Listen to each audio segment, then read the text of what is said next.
I don't know about you, but I can just sense the power of the Word as we look at that you would understand. This is my whole purpose of this sermon. I want to challenge you that the Spirit of God is available to you for life transformation. And so I guess I'm addressing two crowds in my mind. I'm addressing the person who has never heard that God can change their life. And maybe you, by whatever reason, you're listening to this and you're hearing this and it's astonishing to you that there is a promise from God that your life can be changed and you can have a new life.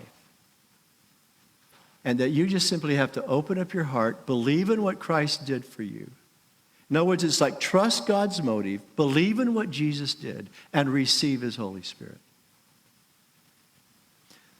And maybe on the other side, there are those of us who have known this. And as I'm preaching this, you're going, yeah, check that off. You could maybe preach it yourself.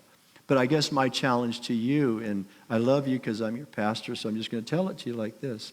What impact is the Holy Spirit having in your life today? Where's the fruit? Where's the transforming process? Are you still engaged willfully and willingly with God to allow His Spirit access to every area of your life? Or have you plateaued? Have you backed off? Have you stepped away? It's like when I say to the God and I say, Father, I don't feel like you're as close as you used to be. And He will say to me, who moved?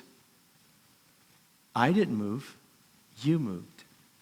Well, I don't feel your Holy Spirit in my life. Have you really focused on me recently?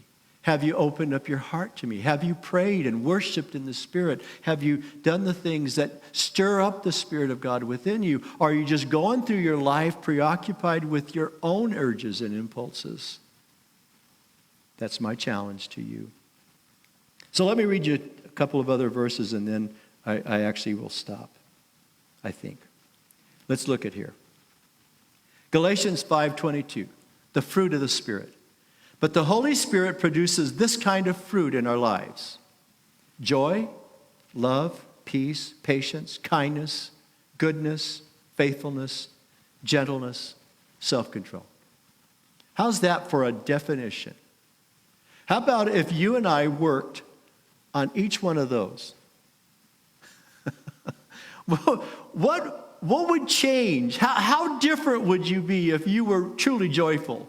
Or if you were truly, if you were truly loving, if you were truly at peace, if you had patience that the Holy Spirit wants to give you?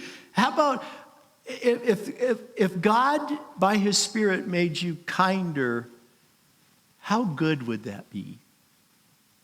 So it gives us something to look at, something to put up there and say, Father, work that in me. Work that in me.